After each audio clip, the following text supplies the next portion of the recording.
Hi, everyone. Welcome to our market update. My name is Vinnie, the guy down here. Boom, David Wright. Thank you for having us. We appreciate you letting us in your phones, your computers, and whatever other device you're viewing us on. And your heart. And your heart. Oh man, wow, in your heart. Wow, So that was a good one. we talked about it right here. See that number right there? Active properties, San Diego right now. We're under 2,000 properties. Under 2,000 properties in San Diego County right now. My guess is that we were going to hit in January probably around 1,800. That's my guess. I'm still going with that guess right there. We were up to 3,000 end of summertime. Things started to slow down a little bit quicker than they usually slow down. Across the board, we're seeing a little more pending properties. One thing that I thought was very interesting, and I guess, kind of a little bit scary, is usually we have about 100 or so coming soon properties on the market at one time. We have 77 coming soon properties right now. So Ooh. a little bit less inventory coming to the market. Yes, a lot of realtors you're going to start seeing are not going to be picking up their phones as much. The holiday times are going to come about. Things are going to slow down a little bit for a lot of people out there. So it could be, even with the really low inventory, it could be an avenue where you're going to have less competition on the different properties. I'm going to jump in on this before we get to the numbers because I know how much we all love the numbers and David's numbers. We're going to get into We got frozen. Question time. Wow. And David loves that all the time. So this was last right here. How much did the most expensive detached home sell in Chula Vista so far this year? And if you guys were here and you would have texted us David's guess, you would have been correct. Ooh. Damn. He had a guess of 3.8 million, and when he said that guess, I try to keep as calm, as collective as possible. Yet a lot of you people out there don't believe David when he Wow. gives Thanks his for the guess. support there.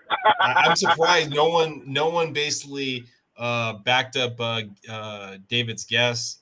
And No smarty pants. No smarty pants this time. Usually, I don't know about you, Vinny, but I usually get some texts with some inappropriate answers or comments that are not related to your question. well, so here's the question for this week. So if you can win some money, $50 right here. Okay. And you text the answer below to win your chance to win $50. Okay. How much did the most expensive detached home sell in Spring Valley so far this year? Ooh, Spring Valley? Spring Valley. 1.9. I'm trying to keep a straight face so you don't know if he's right, if he pulled off a data for last week or not a data for last week. So his guess is 1.9. What's your guess? First one to text the right answer will win. All right. Which, you know what, Vinny, when we look at the bigger picture here, it's like if you've been listening to all of our market updates, you've been hearing that the listings keep coming down, yet the buyer supply is still very high. And then if you start looking at the number of mortgage applications that are actually coming onto the market, there is still a substantial amount of people applying to get pre-qualified to apply for a loan so they can make purchases on a home.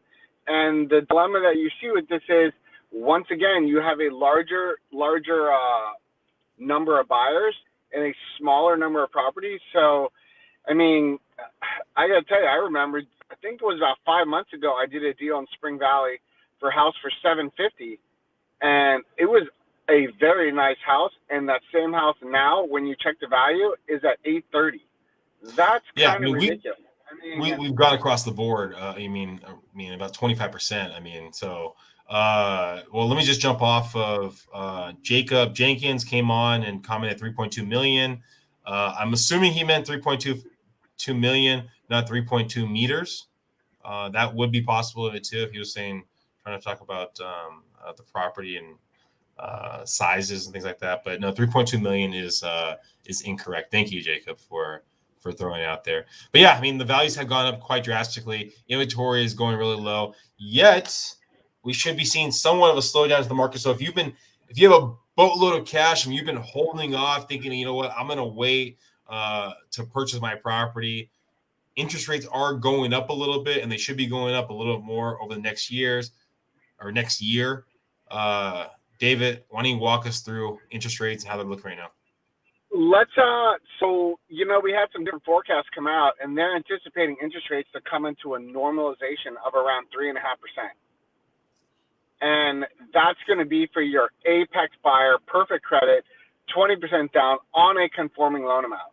So that's not good for a majority of people out there when the forecast is for rates to keep going up. And then for what Vinnie mentioned before, for the people that have boatloads of cash, and I mean legal boatloads, not boatloads that are illegal with illegal goods or stuff, but legal boatloads of cash, that money's getting eaten away by inflation. So you really want to think about what you're going to invest with your money. And then the other thing that was really important is there's a new bill that was passed today. It's going to spend a lot of money.